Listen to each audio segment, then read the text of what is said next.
नमस्कार, सत श्री अकाल, आदाब। मेरा नाम मनदीप पूनिया है और आप सुन रहे हैं पंजाबी रेडियो यूएस से। मैं एक बार फिर हाजिर हूं नए बुलेटिन के साथ और शुरुआत करते हैं आज की मुख्य खबरों से। झारखंड के मुख्यमंत्री चंपाई सोरेन ने कल बुधवार को अपने मुख्यमंत्री पद से इस्तीफा दे दिया था। आज बतौर नए मुख्यमंत्री के तौर पर हेमंत सोरेन ने शपथ ली है। हेमंत सोरेन झारखंड मुक्ति मोर्चा के राष्ट्रीय कार्यकारी अध्यक्ष भी हैं। आज ब्रिटेन में प्रधानमंत्री पद के लिए चुनाव हो रहा है। सुबह 7 बजे से लेकर शाम 10 बजे तक वोटिंग होगी। बता दें कि कंजर्वेटिव पार्टी के ऋषि सुनक को लेबर पार्टी के कीर स्टारमर चुनौती दे रहे हैं। इन दोनों के बीच में एक तगड़ा मुकाबला देखने को मिल रहा है। उत्तर प्रदेश के हाथरस में सत्संग में मची भगदड़ के कारण 122 लोगों की मौत होने की खबरें लगातार मीडिया में छाई हुई हैं। इसी बीच समाजवादी पार्टी के बड़े नेता अखिलेश यादव का एक बयान सामने आया है। उन्होंने कहा है कि बहुत सारे लोगों की मौत तो बिना इलाज के कारण हुई है। जब उन्हें इमरजेंसी में ले जाया गया तो इमरजेंसी वार्ड में इलाज ही उपलब्ध नहीं था। बीजेपी सरकार ने उत्तर प्रदेश में स्वास्थ्य विभाग का बेड़ा गर्क कर दिया है। इस वजह से बहुत सारे लोग मारे गए हैं। भाजपा के बड़े नेता लालकृष्ण आडवाणी की तबीयत लगातार बिगड़ती जा रही है। पहले उन्हें एम्स में भर्ती करवाया गया था, अब एम्स से उन्हें अपोलो अस्पताल में भर्ती करवाया गया है। अपोलो अस्पताल के डॉक्टरों का कहना है कि वो उनकी निगरानी में है और उनकी हालत अभी स्थिर है। लगातार उनके स्वास्थ्य को लेकर काम चल रहा है। चीन के साथ चल रहे लद्दाख सीमा विवाद को लेकर आज भारत के विदेश मंत्री एस जयशंकर ने चीन के विदेश मंत्री के साथ संघाई कॉरपोरेशन ऑर्गेनाइजेशन के समिट में मुलाकात की। ये समिट कजाकिस्तान की राजधानी आस्ताना में हो रहा है। वहां पर एस जयशंकर ने दावा किया है कि उनकी मुलाकात बहुत अच्छी रही है और उन्होंने शांति समझौते के लिए बहुत सारे प्रयास किए हैं। आज मुकेश अंबानी राहुल गांधी और सोनिया गांधी के घर 10 जनपथ पर दिखे। बताया जा रहा है कि मुकेश अंबानी अपने बेटे अनंत अंबानी की शादी का कार्ड देने आए थे और इसको लेकर सोशल मीडिया पे खूब सारी ट्रोलिंग भी हो रही है। कहा जा रहा है कि जिस मुकेश अंबानी को लेकर लगातार राहुल गांधी क्रिटिकल रहते हैं, उन्हीं की शादी में अब राहुल गांधी वहां पर नाच गाना करेंगे। असम की डिब्रूगढ़ जेल में बंद अमृतपाल सिंह को शपथ दिलवाने के लिए दिल्ली लाया जा रहा है। बता दें कि अमृतपाल सिंह दिल्ली के न्यायिक क्षेत्र से बाहर नहीं जा सकते। उन्हें अपने परिवार से मिलने की इजाजत तो होगी, लेकिन मीडिया के साथ इंटरेक्शन वह नहीं कर पाएंगे। अमृतपाल सिंह के साथ साथ जम्मू कश्मीर की बारामूला सीट से एमपी बनकर आए इंजीनियर राशिद भी शनिवार को बतौर सांसद शपथ लेंगे। उनके ऊपर भी एनआईए ने टेरर फंडिंग का मामला दर्ज कर रखा है और वो लगातार साल 2018 से जेल में हैं। बता दें कि इंजीनियर राशिद भी बड़े मार्जिन से कश्मीर से चुनाव जीत कर आए हैं। ये थी आज की मुख्य खबरें। अब करते हैं इन खबरों का विश्लेषण और शुरुआत करते हैं सबसे पहली खबर से, जो कि झारखंड से आई। झारखंड में हम सबको पता है कि जब हेमंत सोरेन की 31 जनवरी को गिरफ्तारी हुई तो उसके बाद एक वैक्यूम क्रिएट हुआ था झारखंड में। तो उन्हीं की पार्टी के चंपाई सोरेन को मुख्यमंत्री बनाया गया था। काफ़ी सीनियर नेता हैं वो, लेकिन कल उन्होंने एकदम से अपना इस्तीफा पेश कर दिया और अब आज हेमंत सोरेन बतौर मुख्यमंत्री के तौर पर दोबारा आज शपथ ली है उन्होंने और वो आज से झारखंड के मुख्यमंत्री होंगे। इसको लेकर कई सारी थियोरी चल रही हैं। लोग कह रहे हैं कि सिर्फ 2-3 महीने बाद ही झारखंड का चुनाव होने जा रहा था। हेमंत सोरेन नो डाउट जब गिरफ्तार किए गए थे तो मुख्यमंत्री थे और उनका जो मामला था वो भी सारा फर्जी था। ईडी और बीजेपी ने मिलकर उसको तैयार किया था ताकि झारखंड से बीजेपी ज़्यादा सीटें हासिल कर सके।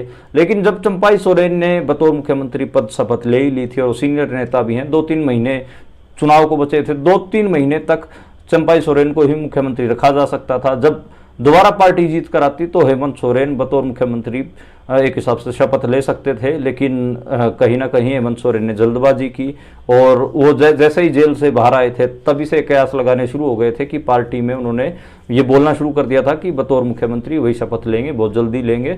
और आज वो दिन आ भी गया है। एकदम से मीडिया को किसी को खबर नहीं लगी। कल एकदम से जाके चंपाई सोरेन इस्तीफा देते हैं और आज एकदम से हेमंत सोरेन कहीं ना कहीं मुख्यमंत्री पद पर शपथ ले लेते हैं और झारखंड को अब नया मुख्यमंत्री या कहिए कि पुराने वाला मुख्यमंत्री वापस लौटकर झारखंड में आ गया है। अगली खबर की बात करें तो ब्रिटेन में चुनाव हो रहे हैं। हम सबको पता है कि वहां पर प्रधानमंत्री पद को लेकर चुनाव हो रहे हैं और जुलाई महीने में साल 1945 के बाद पहली बार चुनाव हो रहे हैं। इतना लंबा समय मतलब चुनाव होते हैं लेकिन जुलाई महीने में नहीं हुए, जुलाई महीने में पहली बार हो रहे हैं। और हम सबको पता है कि कंजर्वेटिव पार्टी है, उसके जो प्रधानमंत्री पद के उम्मीदवार हैं वो ऋषि सुनक हैं, जो मौके पे प्रधानमंत्री भी हैं। और जो लेबर पार्टी है कहीं ना कहीं उन्होंने कीर स्टारमर पर अपना दाव खेला है। तो और भी कई पार्टियां जैसे जो डेमोक्रेटिक यूनिस्ट पार्टी है वो भी है, लेकिन उनकी कोई इतनी ज़्यादा बड़ी गिनती नहीं है। ब्रिटेन में नया परिसीमन हुआ है, हम सबको पता है। ब्रिटेन में 543 सीटें हो गई हैं और कहीं ना कहीं जो ब्रिटेन है वहां पर 362 के करीब सीटें चाहिए होती हैं प्रधानमंत्री बनने के लिए। तो आज 10 बजे तक वोटिंग होनी है, काफी कड़ा मुकाबला है। करीब 4.5 करोड़ के आसपास लोग वोट डालेंगे। 4.63 करोड़ लोग जो है ब्रिटेन के वो वोटें डालेंगे और काफी दिलचस्प वहां पर मुकाबला होगा। और एक हिसाब से इस चुनाव पर पूरी दुनिया की नजर बनी हुई है, क्योंकि ब्रिटेन एक ताकत तो अभी भी है। इससे हम अगर अगली खबर की बात करें तो उत्तर प्रदेश के हाथरस से आई। मैंने 2-3 दिन पहले भी इस बुलेटिन में जिक्र किया था कि हाथरस में उत्तर प्रदेश के हाथरस में एक सत्संग में भगदड़ के कारण 122 लोगों की मौत हो गई थी। और उस पर आज जो समाजवादी पार्टी है, उत्तर प्रदेश की सबसे बड़ी पार्टी है, तो उसके अध्यक्ष अखिलेश यादव का बयान आया है। उन्होंने कहा है कि उत्तर प्रदेश में बीजेपी ने स्वास्थ्य विभाग का बेड़ा बिठा दिया है और बहुत सारे जो श्रद्धालु थे जो इस भगदड़ में चपेट में आए थे, उनकी मौत तो बिना इलाज के कारण हुई है। जब उनको इमरजेंसी वार्ड में लेके जाया गया तो इमरजेंसी वार्ड्स में वो सुविधाएं नहीं थी जो एक इमरजेंसी के दौरान लाए गए पेशेंट को दी जाती है। तो इसको लेकर अखिलेश यादव बहुत क्रिटिकल दिखे। उन्होंने बहुत तीखे हमले योगी आदित्यनाथ की सरकार पर किए, बीजेपी की सरकार पर किए। इससे हम अगर अगली खबर की बात करें तो वो बीजेपी के ही जो वरिष्ठ नेता लाल कृष्ण आडवाणी, उनकी तबीयत के बारे में है। तो बीजेपी के जो वरिष्ठ नेता लाल कृष्ण आडवाणी, हम सबको पता है कि वो देश के गृह मंत्री भी रह चुके हैं, डिप्टी प्राइम मिनिस्टर भी रह चुके हैं और उनकी बहुत बड़ी उम्र हो गई, 92 ईयर्स के वो हो गए हैं। और उनकी एक हिसाब से हम कहें कि जो स्वास्थ्य वो लगातार बिगड़ा हुआ है। पहले उनको एम्स में भर्ती करवाया गया था, लेकिन अब एम्स से उनको अपोलो में शिफ्ट किया गया है। न्यूरोलॉजी डिपार्टमेंट है, उससे रिलेटेड तकलीफ है उनको, लेकिन अभी तक एग्जैक्ट बीमारी बाहर लोगों को नहीं पता चली है। और अभी जो अपोलो के डॉक्टर्स हैं उन्होंने कहा है कि उनकी हालत स्टेबल है, स्थिर है और उनका इलाज चल रहा है। अभी तक सिर्फ इतना ही एक हिसाब से ऑफिशियल वर्जन ही अस्पताल का बाहर आया है। इससे हम अगर अगली खबर की बात करें तो लद्दाख की जो सीमा विवाद चल रहा है, लद्दाख में जो एक हिसाब से टेरिटरी का जो पूरा झगड़ा चल रहा है चीन के साथ, उसको लेकर है। हम सबको पता है कि चीन ने जो लद्दाख का रीजन है वहां पर भी कब्जा कर रखा है और अरुणाचल प्रदेश के बहुत सारी जगहों के, एक बार तो 23 जगहों के चीन ने नाम भी बदल दिए थे और वहां पर भी चीन हमेशा अपना दावा करता रहता है। लेकिन कजाकिस्तान में एक सबमिट हो रही है। कजाकिस्तान की राजधानी है अस्ताना। बेसिकली कजाकिस्तान एक सेंट्रल एशियाई मुल्क है और उस समिट में रूस के प्रधानमंत्री भी शामिल होते हैं, चीन के, पाकिस्तान के, बाकी और जो सेंट्रल एशियन मुल्क हैं और भारत के प्रधानमंत्री भी शामिल होते हैं। लेकिन इस बार प्रधानमंत्री नरेंद्र मोदी वहां नहीं गए हैं। वहां पर जो विदेश मंत्री हैं एस जयशंकर, वो गए हुए हैं और उनकी मुलाकात चीन के जो विदेश मंत्री हैं वी यांग, उनसे हुई है। और उसके बाद एस जयशंकर ने ट्वीट करके कहा है कि उन्होंने लद्दाख का जो सीमा विवाद है उसको लेकर उनसे शांतिपूर्ण सौहार्द तरीके से सुलझाने की बात कही है और वो जो एफर्ट जो दोनों देश कर रहे हैं वो अब दुगने तौर पर वो करेंगे। मैं आपको बता दूं कि कहीं ना कहीं जो पाकिस्तान के प्रधानमंत्री हैं, रूस के प्रधानमंत्री हैं, चीन के प्रधानमंत्री हैं, वो इस समिट में एक मंच पे दिखेंगे और प्रधानमंत्री मोदी उस समिट में नहीं गए हैं। हम सबको पता है कि चीन और पाकिस्तान के साथ कोई बहुत अच्छे रिश्ते भारत के नहीं बचे हैं, इसलिए शंघाई समिट को कहीं ना कहीं नरेंद्र मोदी ने एक हिसाब से अगलों ने ही नहीं बुलाया है। वैसे हम ये कहें कि उन्होंने अवॉइड किया है और एस जयशंकर को ही बुलाया गया है। एस जयशंकर वहाँ हैं और तो एस जयशंकर के पास कोई एजेंडा तो नहीं है, फिर वो चीन के विदेश मंत्री से मिले और इस किस्म की चीज़ें वो कर रहे हैं। तो शायद मेरे हिसाब से कोई हल निकले तो अच्छा ही है, क्योंकि जो टेरिटरी विवाद है वो बहुत लंबा है और बहुत ज़्यादा खिंच रहा है और उससे दोनों ही मुल्कों का नुकसान हो रहा है। अब हम अगली खबर की बात करें तो वो राहुल गांधी, मुकेश अंबानी और सोनिया गांधी के बारे में है। सोनिया गांधी और राहुल गांधी, हम सबको पता है कि दिल्ली में 10 जनपथ पर वो रहते हैं। आज उनके घर में एकदम से मुकेश अंबानी की गाड़ियों का काफिला घुसा और करीब 1-1.5 घंटे के बाद वापस निकल गया। बहुत सारे कयास लगाए गए, बहुत सारे लोग कह रहे थे कि ये शायद कोई मीटिंग हुई है, कोई डील हो रही है। लेकिन जब खबर बाहर आई तो यही बाहर आ रही है अभी की अनंत अंबानी की शादी और उसका कार्ड मुकेश अंबानी देने आए थे। और उसके बाद राहुल गांधी को एक हल्की सी ट्रोलिंग का सामना भी करना पड़ा। लोग कह रहे हैं कि कहीं ना कहीं जो एक हिसाब से हम कहें कि राहुल गांधी हैं वो अब अंबानियों की शादी में जाके ठुमके लगाएंगे। पूरा दिन तो वो उनको कोसते हैं, अंबानी और अडानी का नाम लेकर कोसते हैं, लेकिन अब उनकी शादियों के कार्ड उनके पास आ रहे हैं तो शायद वो उनकी शादियों में भी जाएंगे और ठुमके लगाएंगे। तो ये एक हिसाब से जो रूलिंग क्लास होती है उसका एक अपना नेचर है। बेशक से ये आपस में गालियाँ देते रहें, लेकिन हम सबको पता है कि इनकी क्लास सबकी एक है। शासक वर्ग, जिसको हम कहते हैं कि एक हिसाब से राहुल गांधी से लेकर नरेंद्र मोदी, अडानी, अंबानी, ये सब एक ही क्लास के लोग हैं। जब कांग्रेस सत्ता में हो गया, हम सबको भी पता है कि जो मिलिंद देवड़ा थे मुंबई से, जो सांसद चुनकर आते थे, एमपी बनकर आते कांग्रेस के, उनके अंबानीज के साथ बहुत अच्छे रिलेशन थे। अंबानीज ने फंड भी किया, हम सबको पता है, कांग्रेस को बहुत बार। और ये कहा जाता था कि अंबानीज को, बजाज को, इन सब को, कहीं बिड़लाज को कहीं ना कहीं कांग्रेस ने ही बनाया है। और अडानी को ये कहा जाता है कि बीजेपी ने बनाया, नरेंद्र मोदी से उनकी दोस्ती थी। तो ये अलग अलग थियरी चलती है इन कॉर्पोरेट हाउसेज की, और सच्चाई भी है इस मुल्क की कि जो कांग्रेस हो चाहे बीजेपी, इन्होंने अपने अपने हिसाब से अलग अलग कॉर्पोरेट्स को एक उकसावा तो दिया है, उनको खड़ा तो किया ही है।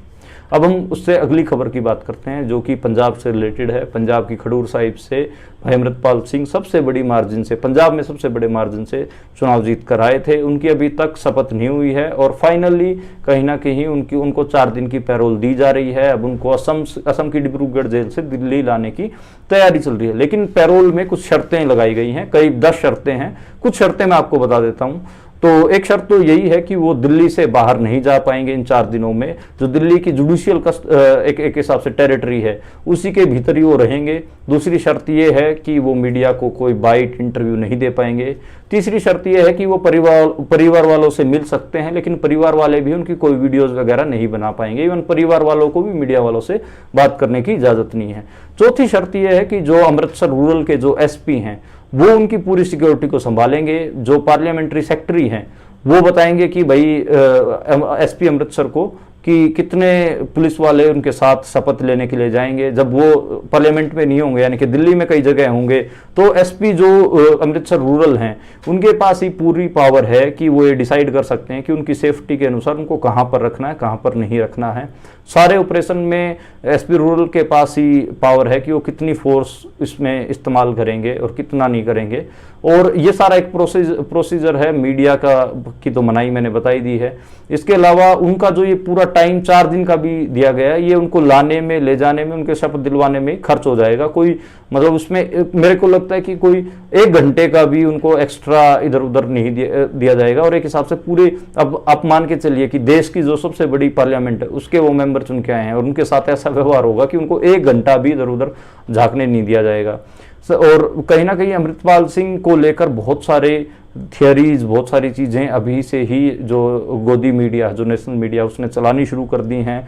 अब मैं तो आज पूरा दिन ये खबरें देख रहा था कि जो नेशनल मीडिया है वो अमृतपाल सिंह के ऊपर इस खबर को कैसे कवरेज कर रहा है। तो नेशनल मीडिया लिख रहा था कि कट्टरपंथी उपदेशक अमृतपाल सिंह को मिली 4 दिन की पैरोल, इस दिन लेंगे जो शपथ। तो इस किस्म की भाषा का इस्तेमाल हो रहा था। कोई खालिस्तानी समर्थक लिख रहा था, कोई कुछ लिख रहा था, कोई आतंकवादी ही लिख दे रहा था। तो इस चीज़ की कवरेज और एक जो नैरेटिव बिल्डिंग है एक हिसाब से गोदी मीडिया की, वो तो रहती है कि देखो पंजाब के लोगों ने तो एक आतंकवादी को जिता दिया। इस किस्म की नैरेटिव बिल्डिंग बहुत ज़्यादा अमृतपाल और पंजाब के बारे में हो रही है। जबकि सच्चाई ये है कि अमृतपाल सिंह जब पंजाब में थे तो पंजाब के लोगों ने उनको देखा, और जो नशे के खिलाफ उन्होंने मुहिम छेड़ी थी, उससे बहुत सारे लोग प्रभावित थे। मैंने भी खडूर साहिब सीट पर जाकर ग्राउंड रिपोर्ट की है। इवन मैंने जो पट्टी का जो बस स्टैंड है, वहाँ से भी एक रिपोर्ट आप तक पहुँचाई। उनके पिताजी से भी मैंने 2 बार बात की, 2 बार उनकी जो रिपोर्टें हैं वो आप तक पहुँचाई। और वो पहले ही समझ में आ रहा था जब चुनाव हो रहे थे कि वो बड़े मार्जिन से जीत के आएंगे, लोगों में उनकी एक्सेप्टेबिलिटी है। और एक लोगों को यह भी लगता है कि जो अमृतपाल सिंह है, उन्होंने मान लो कि कोई गुनाह भी किया, तो उनको गुनाह से ज्यादा बड़ी सजा दी जा रही है। उनके ऊपर एनएसए लगाया गया, उनकी डिब्रूगढ़ जेल में लगाया गया। पंजाब में बेशक से कोई अमृतपाल सिंह के विचारों का विरोधी भी हो, उसका भी ये मानना है कि अमृतपाल सिंह को पंजाब की ही जेल में रखा जाना चाहिए था। दूसरा ये कि उनके ऊपर एनएसए नहीं लगाया जाना चाहिए था। जो थाना घेराव वाली घटना थी, उसी के ऊपर ही उनका ट्रायल चलना चाहिए था। ये कई ऐसे नुक्ते हैं जिनको लेकर पंजाब में लोग लगातार बात करते हैं। लेकिन हम सबको पता है कि पंजाब सरकार ने उनका अब तो जो एनएसए के तहत जो उनको कस्टडी है उसको भी बढ़ा दिया है। और जो ये जो ऑर्डर्स हैं, ये भी मैं आपको बता दूं कि ये बहुत ऐसे मिक्स किस्म का एक प्रक्रिया चली है। पंजाब के अधिकारी जो ओम बिड़ला है स्पीकर लोकसभा के, उसके पास भी आए थे। यहाँ से ओम बिड़ला ने क्लियरेंस दी कि ठीक है कि मैं अपने कमरे में उनकी शपथ करवा दूंगा। उसके बाद फिर जो अमृतसर के मजिस्ट्रेट हैं, उन्होंने ये बेल ऑर्डर बनाया। बहुत सारी चीजें ऐसी हैं कि आपको अगर अमृतपाल सिंह के जो पैरोल का जो बेल ऑर्डर है, तो इसको अगर आपको पैरोल ऑर्डर को अगर आप खंगालने लग जाओ कि ये कैसे आया है, क्या क्या जिरह हुई है, तो आपको बहुत मुश्किल होगी। बहुत कॉम्प्लेक्स प्रोसीजर रहा है और मैं भी कोशिश कर रहा हूं इसको समझने की एग्जैक्टली ये चीजें हुई कैसे हैं, क्योंकि कोई भी सिर पैर जो इंडियन स्टेट है वो इसमें लगने ही नहीं दे रहा है। हम इससे अगर अगली खबर की बात करें तो अमृतपाल सिंह की तरह ही जो कश्मीर है वहां से इंजीनियर राशिद नाम के एक व्यक्ति भी एनआईए की गिरफ्त में है, तिहाड़ जेल में बंद हैं और साल 2017 से बंद हैं। उनके ऊपर भी टेरर फंडिंग का केस है और कहीं ना कहीं वो बारामुल्ला की सीट से बड़े मार्जिन से जीत के आए हैं। कई लोग अमृतपाल, जैसे पंजाब के एक लीडर के तौर पर अमृतपाल सिंह को देखते हैं, ऐसे ही कश्मीर में भी इंजीनियर राशिद, हालांकि उनका जो असली नाम है शेख अब्दुल राशिद नाम है, लेकिन क्योंकि वो इंजीनियर थे इसलिए उनको इंजीनियर राशिद कहा जाने लगा पॉपुलर नेम में। तो इंजीनियर राशिद कहीं ना कहीं 2017 से जेल में, आप सोच के चलिए अब कितना पुराना हो गया। तो उनकी जो एनआईए ने उनको भी क्लियरेंस दी है और एनआईए कोर्ट ने कहा है कि हाँ उनको भी शपथ दिलवाई जा सकती है। और जो स्पीकर है ओम बिरला, कहा जा रहा है कि शनिवार को उनको शपथ दिलवाएंगे, तो शनिवार को इंजीनियर राशिद की शपथ होगी। और करीबन ये अभी तक क्लियर नहीं है कि अमृतपाल सिंह की कल जो ओम बिरला है वो शपथ करवाएंगे या शनिवार को करवाएंगे। मेरे जो सोर्सेज हैं वो कह रहे हैं कि शनिवार को अमृतपाल सिंह की शपथ होगी।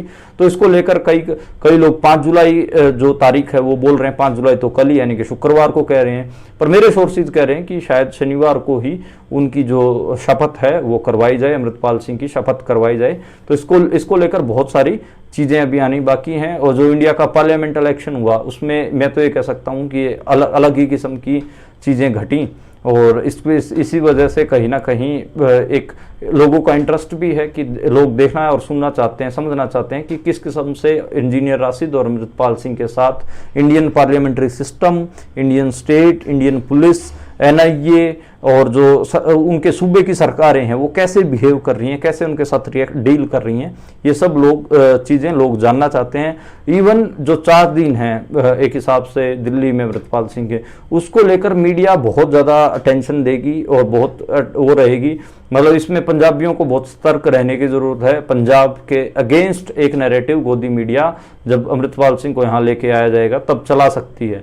बहुत हद तक उनके पिताजी, उनके माताजी, उनके परिवार के खिलाफ भी कोई नैरेटिव खड़ा किया जा सकता है। पर अभी तो खैर उनकी प्रक्रिया चालू हो चुकी है, तो देखते हैं कि किस किस्म का मामला है। अभी तक तो बहुत नेगेटिव रिपोर्टिंग ही उनके खिलाफ हमने इंडियन मीडिया में देखने को मिल रही है। और मैं भी अभी दिल्ली के बहुत नज़दीक ही बैठा हुआ हूँ। अगर मुझे भी कोई मौका मिला कि कोई जानकारियाँ मैं आप तक पहुँचा पाऊँ तो मैं ज़रूर पहुँचाऊँगा कि किस किस्म से उनके जो 4 दिन कैसे बीते अमृतपाल सिंह के। तो मैं कोशिश करूँगा अपने सोर्सेज से ये जानकारियाँ जुटाने की कि पुलिस का क्या व्यवहार था उनके साथ और किस किस्म से उनको जो स्पीकर ओम बिरला है उन्होंने ट्रीट किया। बहुत ये खबरें तो देखो आ ही जानी है, no doubt. Media censorship complete किया गया है, बैन किया गया कि मीडिया को भिड़ने ही नहीं दिया जाएगा, लेकिन खबरें तो रिस जाती हैं, खबरें तो आ जाएंगी। तो मैं आप तक ये खबरें ज़रूर पहुँचाने की कोशिश करूँगा। बाकी पंजाब सरकार का रुख तो इसमें डिस्कस करने की ज़रूरत नहीं है, क्योंकि हम सबको पता है कि बहुत खराब रवैया भगवंत मान का अमृतपाल सिंह और अमृतपाल सिंह के केस में रहा है। तो पंजाब सरकार की तो बहुत बार हम एक हिसाब से उनको क्रिटिसाइज करते हैं, उनकी आलोचना भी होती है कि अमृतपाल सिंह को और जो उनके अलावा जो और भी सिंह वहाँ पर जेल में है उनके साथ जिस किस्म का बर्ताव किया जाता है उसको लेकर बहुत बार आलोचना पंजाब सरकार की हो चुकी है। और अब तो हमें क्योंकि सेंटर से डील किया सेंटर डील करेगा, जो लोकसभा के स्पीकर ओम बिरला वो डील करेंगे, तो अब तो जो सारी निगाहें हैं वो ओम बिरला, सेंटर सरकार, बीजेपी की सरकार की तरफ हैं कि वो कैसे अमृतपाल सिंह को ट्रीट करते हैं, कैसे वो उनके जो पूरे एक हिसाब से उनका मेंबरशिप है जो सांसद चुनकर आए उसको वो कैसे देखते हैं। आज के लिए इतना ही। ये खबरें थी आज भारत के राजनीतिक परिदृश्य में लगातार चर्चा में थी, लोग इनके बारे में बात कर रहे थे, मीडिया पे, सोशल मीडिया पे भी खूब बात हो रही थी। तो एक इनकी सुर्खियां भी मैंने आपको बताई और खबरों का विश्लेषण भी किया। कल हम दोबारा मिलेंगे इस तरीके की खबरों के साथ, नए विश्लेषण के साथ। आप देखते और सुन